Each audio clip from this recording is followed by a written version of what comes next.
Hallå? Hallå, Sonja. Fint. Så hyggligt att vara här. Fint rum. As it says, my name, Krister Wallström, says curator. I'm currently playing the part of a bureaucrat, the role in Public Art Norway. I come from the theater.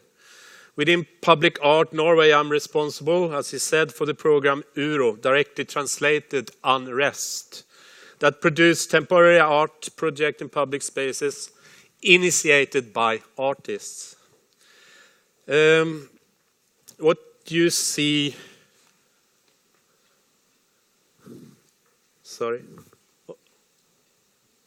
here is an art piece by Steinar Haga Christensen. It's a hand squeezing clay, and he titled it Democracy. I usually have it with me because I put in mind that you can't separate public space and democracy. A threat to one is a threat to the other. An absolutely public space would be a space that excludes no one. A space that is open for everyone, meaning everyone in the literal sense. No one except the state in its democratic form or the public, which is everyone, owns this space.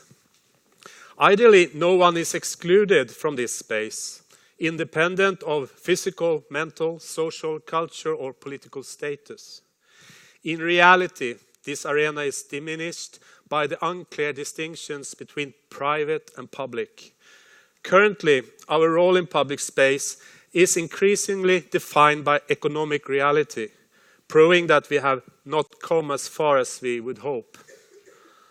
The recurring demand for harmony in public space is a destructive utopia. A public space must adhere to differences of expression as well as economic and cultural backgrounds. A public arena that is not open to differences and controversies is antithetical to the idea of a public space. The demand for uniformity will only result in a return to private interest and the sacrifice of a potential diversity. When cities, towns, and places become economically and technically rational, a segregation and sectional divide occurs despite open and democratic processes. Democracy itself presupposes that conflict in a democratic society neither can nor should be expelled, because what is specific to modern democracy is precisely the recognition of conflict. Confrontation is the defining quality needed for a healthy democratic public space. Locality is not only a geographically and an architectural fact, but also a social space that people invest in. They react to each from their individual emotional preconditions.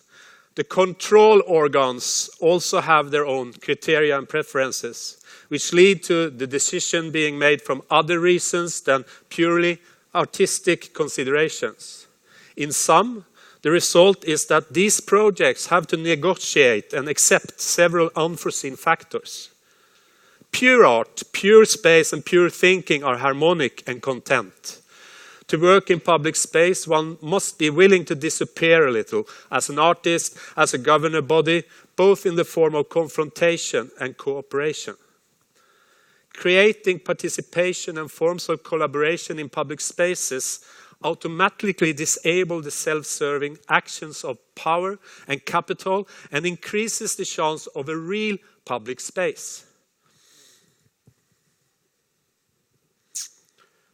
Since power itself is inherently characterized by an active disempowerment of those around you.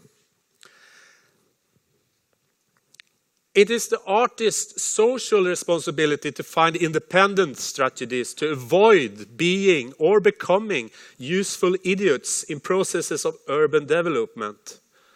Arts and the artist's social responsibility are no less important than personal perspective.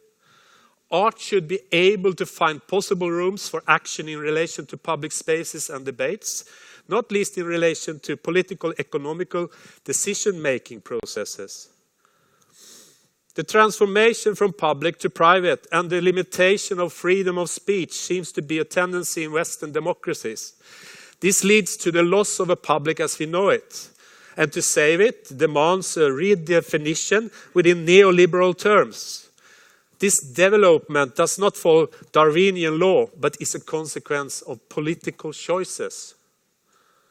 Since the current state of public space is exclusionary and consistently manipulated by state and private interest, the need for critical art in this context is crucial. Now more than ever, it is important to insist on voices of political dissent and more freedom of expressions.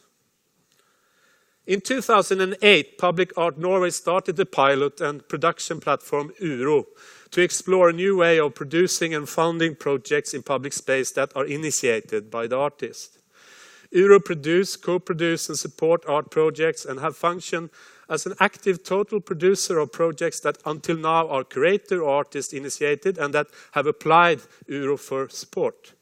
Over the course of 7 years, the number of applications has increased dramatically. Anyone can apply for support. It's a total open call. Every project are on own initiative and not made to order. You can also apply for research money. URO focus on a project that has been rejected, if that could be a curatorial statement. URO focus on project that has been rejected, thrown in the garbage, or in other way have met resistance to be realized. Also projects that are not considered as art from the art field itself. During this period, almost every project applied for URO's assistance during the development of the project and to organize the production. Something I read as trust, even if no one should trust the state. URO disposes approximately 900,000 euro every year. Some of URO's most prominent concerns are to challenge the common understanding of art in public spaces and to give art opportunity to create a new public, trigger discussions, visualize oppositions and confront politics. I believe the independence of public spaces is under an increasingly threat and commercial interests are our most forceful enemy.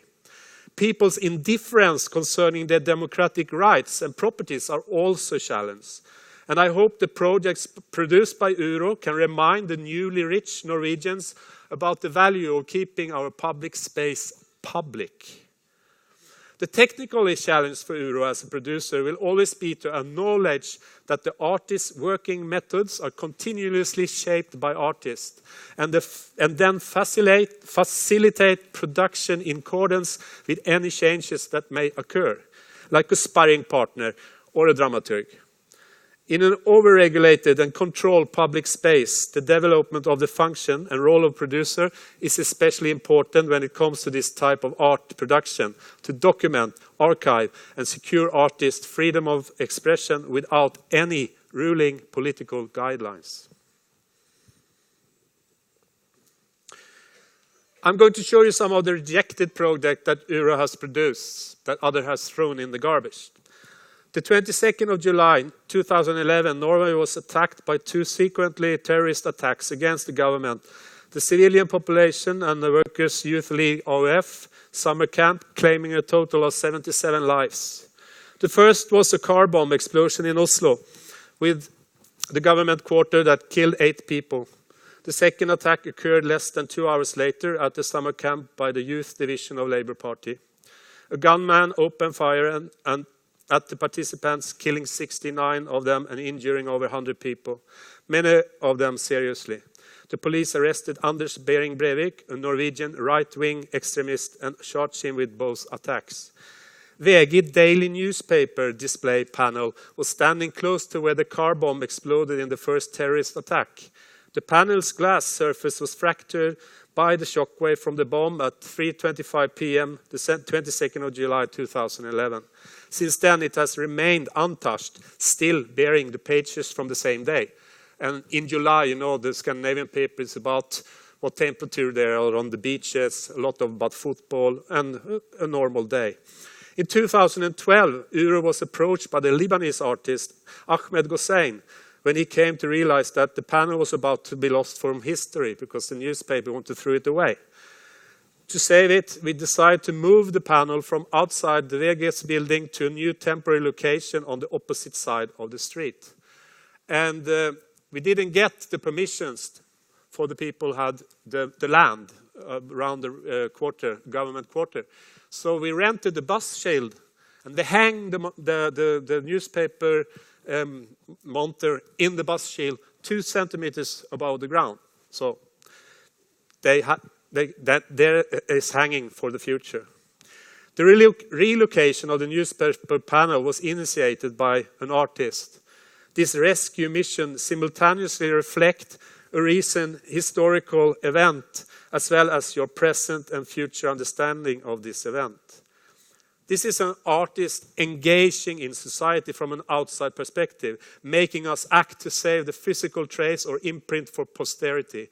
The artist's motivation, willingness to act, and the action itself is what is most important. The panel is not an art piece. The movement is art. A movement that bridges here and now with there and then at the same time. So I will show you the movement. And it's like a cortege. And this is the bus shield, and you see it's hanging. If it would touch the ground, we wouldn't be allowed to have it there. There it's hanging in front of the government quarter. Palestinian Embassy project by the artist Krister Martins involved a hot air balloon in the colors of the Palestinian flag. Norwegian and Palestinian politicians were invited to board the balloon, which was scheduled to fly over Oslo in order to discuss democratic and diplomatic options for the Palestinian people. Palestinian Embassy was intended to function not only as a utopian image of Palestinian independence, but also as a platform for meaningful dialogue between the parties. A radio link to loudspeakers on the ground allowed members of the public to follow the discussion in the balloon. Conceptually, the project made reference to talks between the Israelis and the Palestinians in 1993 that led to the Oslo Peace Agreement, while the agreement appeared initially to represent a breakthrough with the parties exchanging letters of mutual recognition. Subsequently, they came to symbolize failure in peace negotiations. The objective of the Palestinian Embassy project was to